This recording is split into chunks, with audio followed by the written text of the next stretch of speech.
कहानी की शुरुआत में हम दो भाइयों पेद्रो और जिमी को देखते हैं। तभी उन्हें बाहर गोली चलने की आवाज आती है, जिसे सुनकर वो दोनों वहां पर चेक करने के लिए जाते हैं, जहां उसे किसी की कटी हुई बॉडी मिलती है, जिसे बहुत बुरी तरीके से फाड़ा गया था।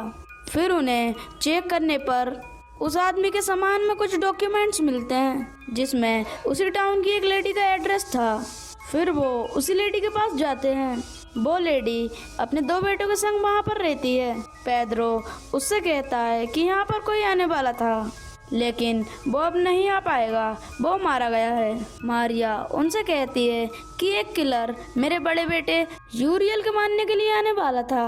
वो दोनों अंदर जाकर यूरियल को देखने के लिए आते हैं।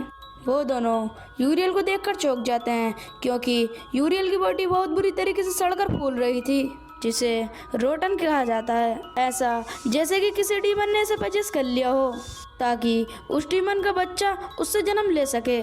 वो दोनों भाई पुलिस के पास जाते हैं और पुलिस से कहते हैं, तो पुलिस वाले जवाब देते हैं कि डीमन कुछ नहीं होता और ये बस तुम्हारी प्रॉब्लम है। फिर ये वहाँ के लैंड ओनर, जिसका नाम रूइज होता है, उससे इस जगह को छोड़ के जाने के लिए कहते हैं, पर रूइज अपनी जमीन छोड़कर नहीं जाना चाहता।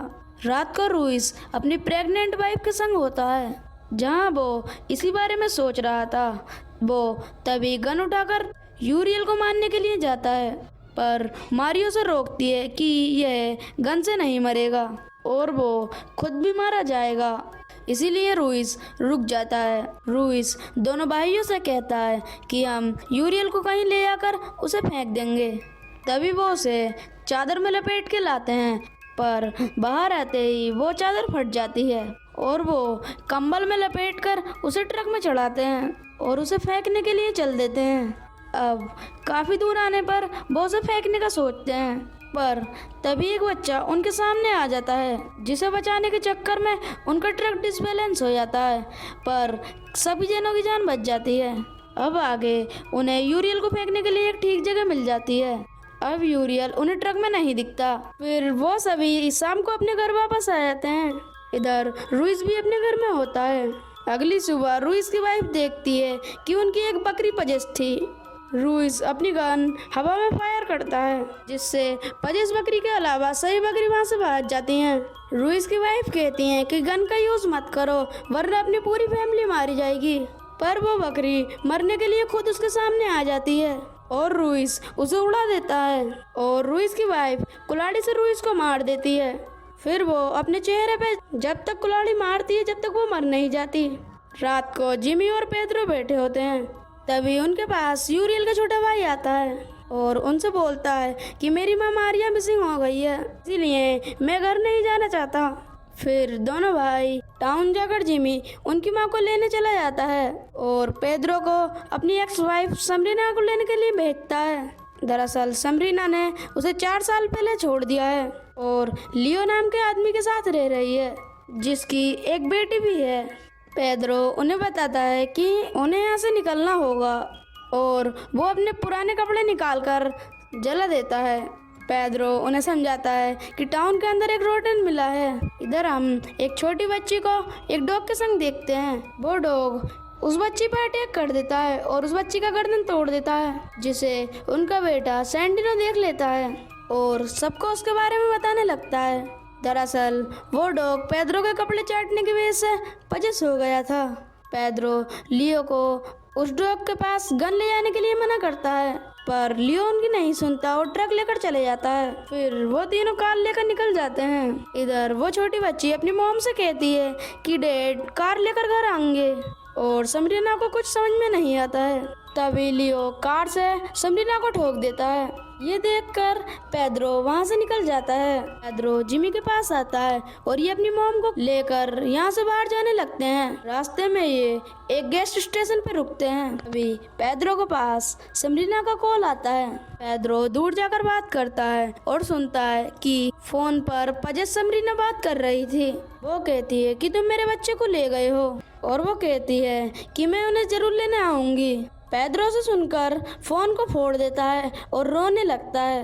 जिमी उसके पास आता है तो पेड्रो कहता है कि समरीना मर चुकी है। जिमी उसे हौसला देता है कि हमें बच्चों को बचाना होगा। तभी जिमी उसे अपनी एक दोस्त के बारे में बताता है जो पहले एक क्लीनर होया करती थी जहाँ ये रात गुजार सकते हैं। इसीलिए ये दोनों मीर्था के घर जाते हैं। पेड्रो यहाँ रुकना नहीं चाहता था पर वो जिमी के कहने पर रुक जाता है। तभी मीर्था जिमी को अकेले में बताती है कि उसे जेर भी पजेस लग रहा है। रात में पेड्रो जेर के साथ में कार में बैठा था। तब वो जेर की बनाई हुई पेंटिंग देखता है और रात को समरीना सेंटिनो को किडनैप कर लेती है पर उसकी दादी उसे देख लेती हैं। उसका शॉट सुनकर जिमी पेड्रो को जगाता है। पेड्रो समरीना को रोकने की कोशिश करता है पर वो सेंटिनो को साथ लेकर छत पे से नीचे कूद जाती है। नीचे जाकर जब वो देखता है कि तो वो गायब थी और कार पर उसे ब्लड भी मिलता है पर जेर बिल्कुल सेफ था। दरअसल जेर पहले से ही पजेस था इसलिए समरीना उसे लेकर नहीं गई। मीर्था उनसे कहती है कि हमें रोटन को मारना होगा। वो अपने क्लीनर डिवाइस को क्लीन करती है और वो पेड्रो के साथ रोटन को ढूंढने के लिए जाती है और जिमी सेंटिनो को लेने जाता है। इधर घर पर जैक और उसकी दादी होती हैं।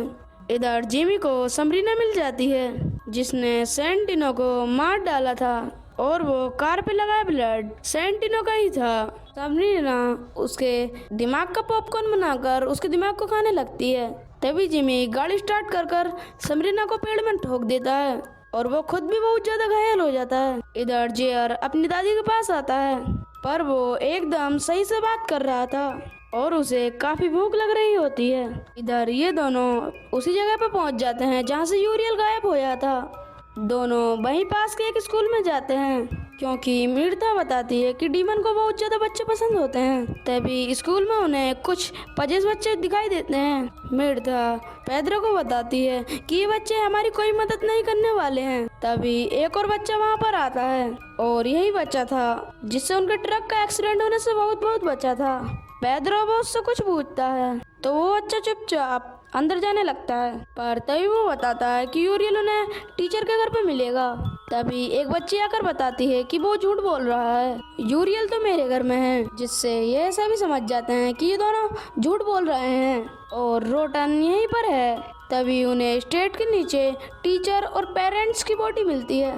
अब मीर्था अपने डिवाइस को रेडी करती है और पेड्रो स्टेज को खोलता है क्योंकि वो समझ चुका था कि यूरियल यही होगा। तभी उसे लाशों के बीच में यूरियल मिल जाता है जो कि अभी भी जिंदा था। पेड्रो उसे बाहर निकालने की कोशिश करता है ताकि मीर्था उसे अपने डिवाइस से मार सके। पेड्रो उस पूरी स्टेज को तोड़कर उसे निकालने की कोशिश करता है। तभी एक लड़की कहती है पास वाले कमरे में एक कुल्हाड़ी है और मीर्था उसे जाने से मना करती है पर पेड्रो उसकी बात मानकर उसे कुल्हाड़ी को लेने चले जाता है पर अंदर उसे कुछ भी नहीं मिलता। पर बच्चे उसे उसी रूम में लॉक कर देते हैं और मीर्था की डिवाइस को तोड़कर मीर्था को मार देते हैं। पेड्रो ग्लास तोड़कर दरवाजा खोलता है पर अब काफी देर हो चुकी थी।